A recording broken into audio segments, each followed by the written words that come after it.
When you were in Czechoslovakia, what about academic freedom, art, culture, leisure? Did workers have like annual leave? Did women have maternity Oh, leave? oh yes, yes, yes, yes, absolutely, absolutely.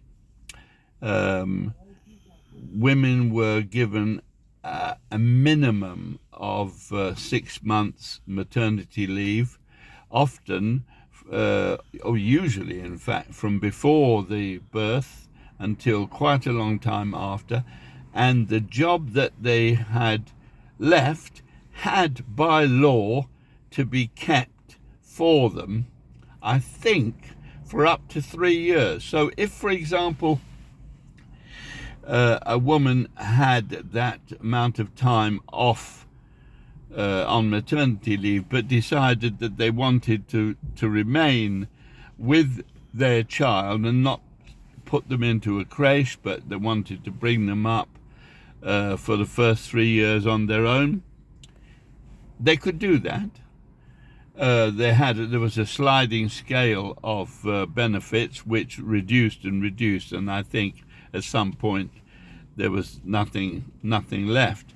But the job had to be kept for 3 years, and if at the end of the 3 years they found alternative care for their child, they could demand to go back to the same position in the same place as they had left before. So that's maternity leave. As far as annual leave is concerned, everybody was entitled to annual leave.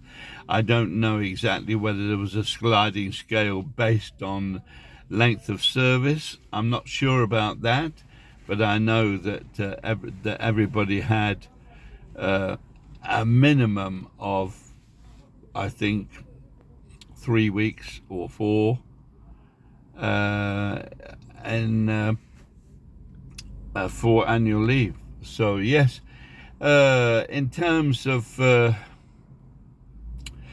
intellectual freedom, if you're talking about freedom of expression in art and literature, I think it's fair to say that the same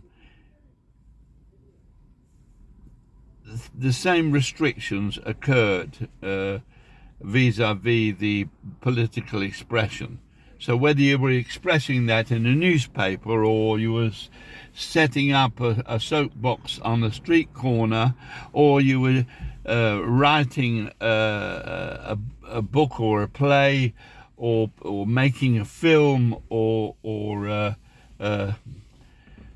some other form of expression in art and so on, if it was very obviously what the state would consider to be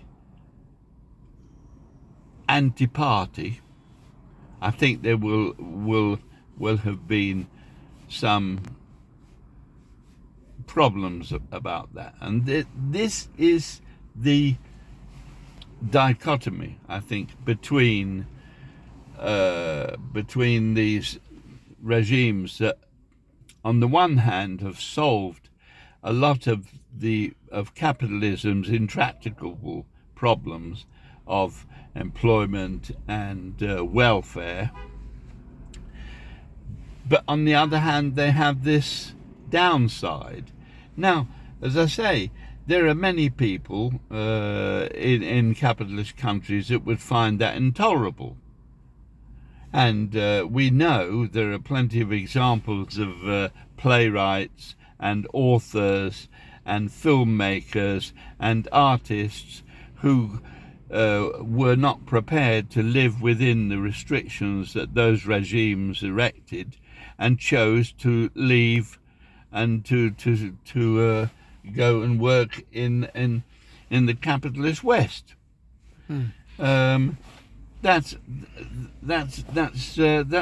true, but I always counter it with those people who do discuss this with me, that I know what I would prefer. It's not ideal. Of course, I would want a measure of those freedoms in addition to the pluses.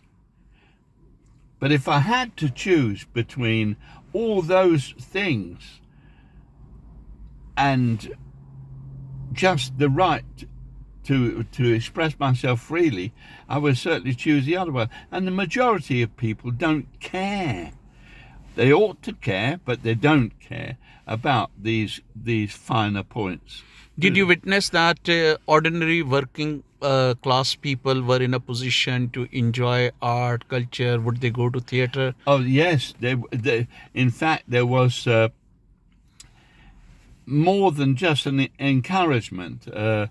All factories got tickets, either free or very, very cheaply, for classical concerts or exhibitions and so on. I know because I